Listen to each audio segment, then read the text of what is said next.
A paz do Senhor, meus amados irmãos, meus caros jovens, professores da sala de jovens que tivemos a oportunidade desse trimestre, que são de jovem, o padrão bíblico para a vida cristã. E hoje nós estaremos no encerramento deste trimestre, dessa lição tão abençoada, a realidade bíblica de uma fé que faz a diferença. Vamos concluir um trimestre muito abençoado, a lição poderosa, muito importante e eu acho que a temática é bem atual. E já vamos às próximas lições aí, acerca de Daniel, está uma bênção também, aguarde os novos vídeos, E você que ainda não é inscrito no canal da nossa igreja, aí é a Adalp Oficial, aproveita, se inscreve, deixa teu sininho lá e transmita, essa mensagem para outras pessoas, seja canal de bênção para outras pessoas. Muito bem, estamos na 13ª lição, a realidade bíblica de uma fé que faz a diferença. Sabemos que estudamos os evangelhos acerca da sua realidade, da sua conexão com a fé. E aí, a direção que a fé nos traz, O Evangelho nos direciona para Deus, primeiro ponto. Segundo, o Evangelho nos direciona para o mundo. E terceiro, o Evangelho nos direciona para a eternidade. E aí, nós concluímos com essa temática, uma temática muito importante. E a gente sabe que o Evangelho, ele traz benefícios para cada um de nós, porque Evangelho é boas novas, Evangelho é boas novas. E aí a gente já coloca o Evangelho como nos direcionar para uma fé. A humanidade, ela tem uma tendência em crer em alguma coisa, em acreditar em alguma coisa. Todos nós temos fé. E essa fé, dentro de um estudo sistemático dela, tem a fé natural, tem a fé sobrenatural, tem a fé salvífica e etc. Porém, esta fé é que a gente acredita que podemos receber, ter, ser direcionado por Deus. Então, o cristão, servo do Senhor, ele crê em Deus, ele acredita no verdadeiro Senhor que a Bíblia descreve. O Salmo 125 diz que os que confiam no Senhor são como os montes de Sião, que não se abala, mas permanece para sempre. Então, em dias que as pessoas rejeitam a Deus, para viverem de acordo com os seus propósitos, a mensagem do Evangelho continua sendo consistente e o que Deus determinou sobre a nossa forma de confiar e aonde vamos depositar a nossa confiança. E aí, o Criador mantém conosco um relacionamento. Então, temos paz com Deus.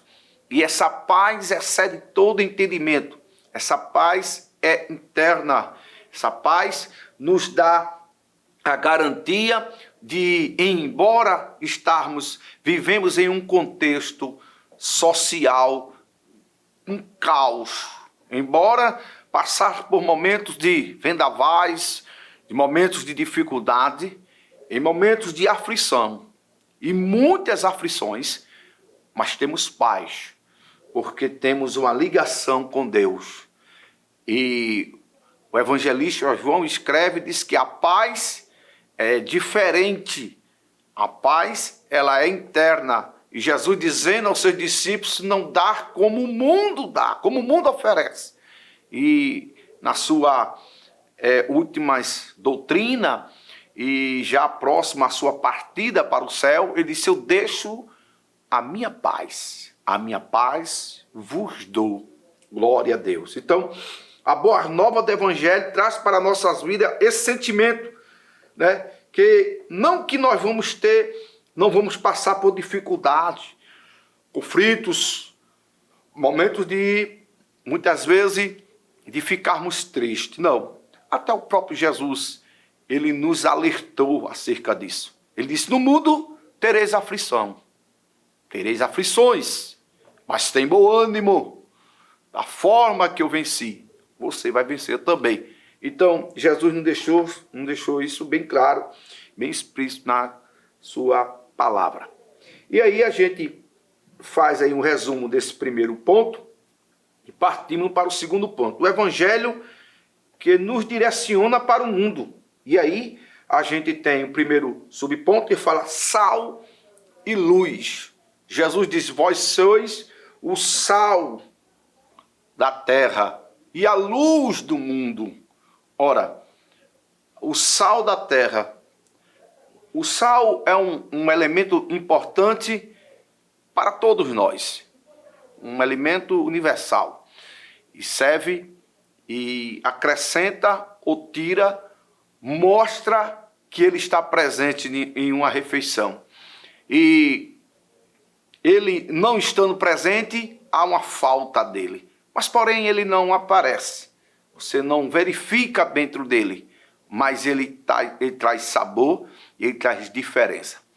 O sal nos dias antigos, nos dias passados, ele também servia como um preservar. Ele colocava-se, as pessoas queriam preservar carne e outros tipos, e aí o sal servia aí para preservação.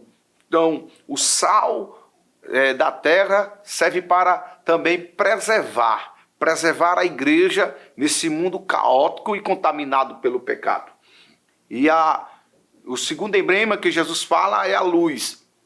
Jesus diz, sal da terra, ou seja, vocês vão ser preservados no meio do contexto, no meio do mundo, no meio de que você convive, mas você vai ser preservado pela minha palavra, porque a palavra de Cristo habitando, estando dentro do nosso coração, guardando a palavra dele, a gente seremos preservados nesse mundo caótico que guia firmemente em contrapartida das Escrituras e guia e se norteia pelo um relativismo moral, ético e etc. Mas enquanto isso acontece, nós vamos sendo preservados pela palavra de Deus que está dentro de nós. E aí, o segundo elemento é a luz do mundo. Então, o sal tem um entendimento aqui de preservação. E a luz tem um entendimento de mostrar, de iluminar, de dizer, estou aqui. Em meio às trevas, resplandece a luz. E o próprio Jesus diz que a vossa luz resplandeça diante dos homens. Luz fala de testemunho. Luz fala que nós temos essa característica, o evangelho nos direcionando para o mundo, e o mundo enxerga em nós Cristo. E não que a gente ande com um letreiro, ou não é simplesmente uma camisa de um departamento. Não. O que nos traz a evidência, o que evidencia que tem uma luz ali, é através das nossas atitudes. As nossas atitudes vão nos denunciar que ali está uma luz, ali está alguém que tem dentro de si a palavra de Deus e que o evangelho faz nele morada. Então, esse evangelho nos direciona, esse evangelho nos lança diante da humanidade e a humanidade percebe, enxerga em nós Cristo, né? E aquela temática que Paulo vai falar com a igreja, ensinar a igreja de Colossenses, dizendo, Cristo em vós, a esperança da glória. E aí, esse evangelho que vai nos direcionar para o mundo, e aí a gente vê a relação familiares, né? Uns ambientes onde o evangelho faz toda a diferença da família. Isso é fato. Ou seja, quando o patriarca fala em Gênesis 25, 21, ele vai dizer que Ana, uma mulher da tribo de Efraim, não é verdade? E aí a gente percebe que vai falar aqui de filhos, ela orou ao Senhor e Deus lhe deu Samuel, está lá em 1 Samuel capítulo 1, versículo 20, ou seja, aí fala de um relacionamento familiar, né? Quando a gente fala de Abraão, de Isaac, que eu já citei, Gênesis 22, capítulo 25, verso 21, temos aí um relacionamento no Novo Testamento, Marcos capítulo 5, verso 41, onde Deus valoriza a união familiar. Isso é importante. Ele responde às orações. Ele respondeu a oração do chefe lá da sinagoga de Jairo, que rogou que curasse a sua filha. Ou seja, o evangelho, ele traz paz para a família. O evangelho, ele traz unidade para o lar. E através do evangelho, as famílias são alcançadas pelo poder do sangue de Jesus. E o evangelho, ele não vai de contra. O evangelho não serve para trazer discórdia nem dissensão no meio familiar. Pelo contrário, o evangelho traz paz, alegria, e a bênção do Senhor está sobre aquele lá. E fala sobre o meio ambiente, a criação, que o evangelho nos mostra, a palavra de Deus nos guia, falando sobre isso, mostrando que nós, como cristãos, precisamos preservar, nós, como cristãos, precisamos viver, e não podemos viver assim, simplesmente na nossa forma, mas precisamos entendermos que existem regras, existem aqui situações que a gente precisa obedecer, criar, zelar pelo que Deus criou, pelo que Deus fez, como diz Ezequiel 47, versículo 1 ao verso 12. E aí, terceiro ponto da lição, o evangelho nos direciona para a eternidade. A eternidade em nosso coração. O ser humano não é um conjunto de elementos químicos. Não é simplesmente uns elementos químicos que se amontoam no lugar. Mas é criação de Deus. Foi formado por Deus, planejado por Deus. A humanidade tem dentro de si o desejo de não passar pela morte. É verdade. Mas é uma determinação de Deus. Todos nós vamos passar. Esse ciclo de vida tem início, tem meio e tem fim.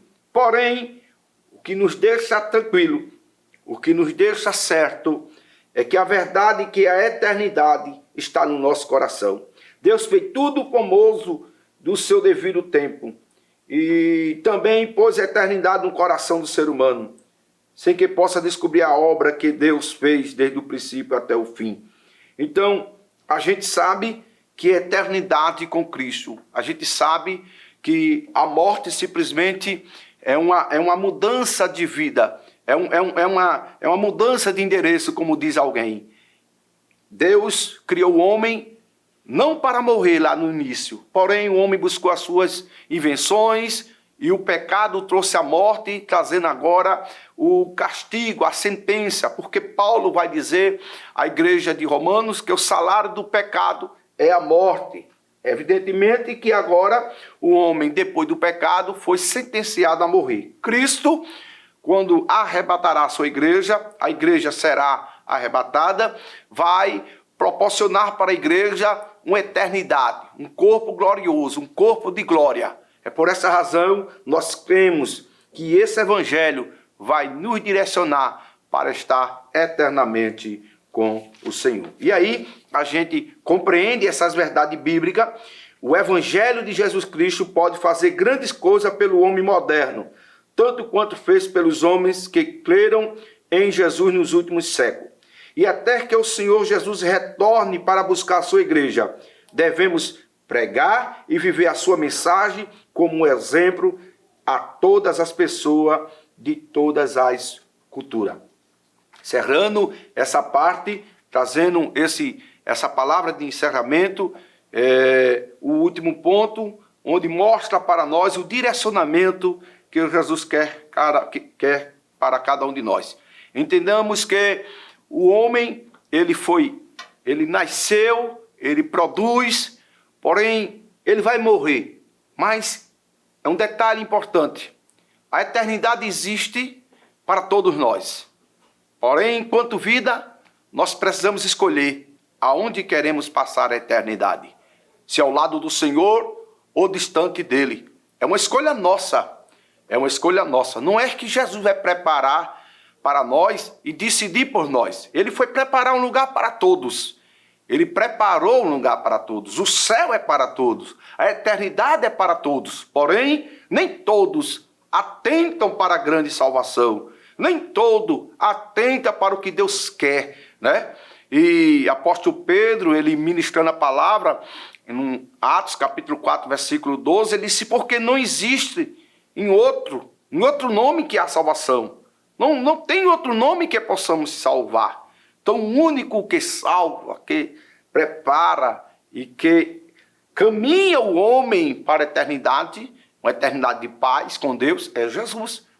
E o evangelista João escreve, em João 14, versículo 6, narrativa de Cristo, ele dizendo para o discípulo: eu sou o caminho, a verdade e a vida. Ninguém vai ao Pai se não for por mim. O evangelho, em uma sua definição, quer dizer boas novas. E essas boas novas é a palavra de Deus revelada em nós, através de Jesus Cristo, que deixou a sua palavra. E nós estamos nessa missão, anunciando o evangelho do reino. Sabemos que a qualquer momento o rei voltará e buscará a sua igreja. Glória a Deus. Então, sabemos disso, trazemos essa palavra, ensinamos a palavra, falamos desse evangelho. Porém, meu caro jovem, amigo, amados irmãos que assistem a nossas aulas, Jesus Cristo em breve voltará. E essa pergunta ecoa no fechamento deste trimestre, desta lição. Aonde queremos passar a nossa eternidade? Para onde queremos ir? Para onde queremos ir? E essa pergunta, a resposta fica com você. Que Deus em Cristo abençoe você, a sua família, a sua casa, os seus negócios. Que a bênção do Senhor esteja sobre a sua vida. Não esqueça, se inscreva no nosso canal, dê seu like, curta, comente, compartilhe. Seja canal de bênção para outras pessoas. Que Deus abençoe vocês. Aguardo vocês no próximo trimestre, que será uma bênção para a glória de Deus. Deus abençoe. Que o conhecimento é capaz de mudar a vida de quem lê, a gente já sabe. E que livro você pode comprar em qualquer livraria. Mas nós transformamos 100% do nosso lucro em mudança de vidas, através da ação social, evangelismo e missões. Ao adquirir qualquer um de nossos produtos, seja presencial ou à distância, você está investindo em alguém. Na próxima vez que você for comprar livros ou artigos evangélicos, não vá em qualquer lugar. Vá na Livraria Arca Missionária. Uma nova história começa quando você compra aqui.